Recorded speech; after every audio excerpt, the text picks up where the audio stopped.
So I just finished watching Dark Side of the Ring, the Brawl for All episode, so here's my review. It's basically shoot fighting. Alright, shooting meaning legit fight. Let him fight for real, man. It's basically like MMA, right? In a ring. Punches, knockouts, and legit takedowns. And hopefully I don't injure you and ruin your wrestling career. Here are 5 things that I learned about this Brawl for All episode, and it's pretty sad. Number 5. Vince Russo got this idea of the Brawl for All because of JBL. I'm not a big fan of JBL. JBL was known for being a bully and proving that he can outfight anybody in the locker room. And Vince Russo overheard that, and he came up with the idea to Vince about the Brawl for All. Hey Vince, let's just have a legit shoot fight for 5 minutes.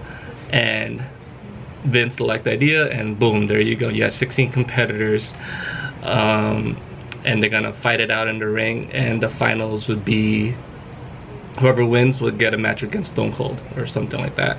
You get a cool prize. Number 4. So there's a guy named Dr. Death, right? And he's a wrestler, very well known in Japan, all that stuff, legit badass.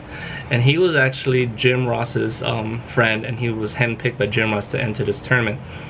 He was the fan favorite to win this whole entire tournament because he was just that badass and that big bulky guy. So he faced a guy named Bart Gunn, and Bart Gunn was like the underdog. Everybody was telling Bart Gunn like, hey man, you're not gonna win, blah blah blah, you're not gonna knock out this guy named Dr. Death, all that stuff. Well, guess what? He knocked him out. Next thing you know, he was actually in the finals, and he actually did beat up JBL too. And guess what? There was nothing planned for him. Number 3. So Vince Russo had a restraining order against Jim Cornette because Jim Cornette really hated Vince Russo. I would like to just squeeze you until your britches are full and your eyeballs pop out. He explained to him that, hey, you legit like ruined a lot of people's careers over this Brawl for All, and many people got injured. And not only that, but he left another voicemail message in the answering machine. And that's when like Vince Russo said, you know, I don't know what's gonna happen. He really hates me, blah blah blah. And he wasn't as scared of Jim Cornette. He was scared about Jim Cornette's following because Jim Cornette knows people, and yeah, so he got a restraining order against him. Number 2, Butterbean. Alright, so after Bart Gunn won the tournament, there was really nothing planned for him. He didn't really face Stone Cold Steve Austin. There was no storyline after this whole entire tournament of him knocking out a lot of competitors.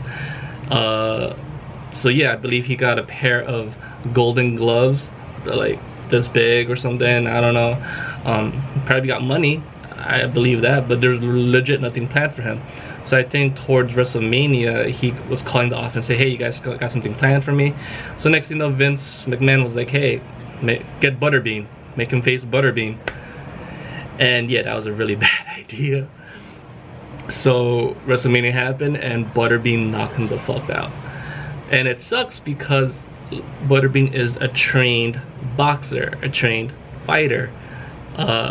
Bart Gunn, not so much.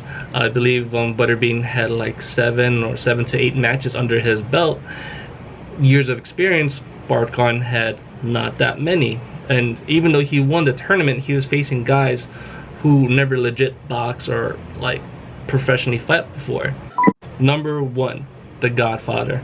So The Godfather used to be a bouncer and a nightclub manager. And when he found out there's any pimps in his club, that he will legit knock him out. With that being said, The Godfather had a pimp hand.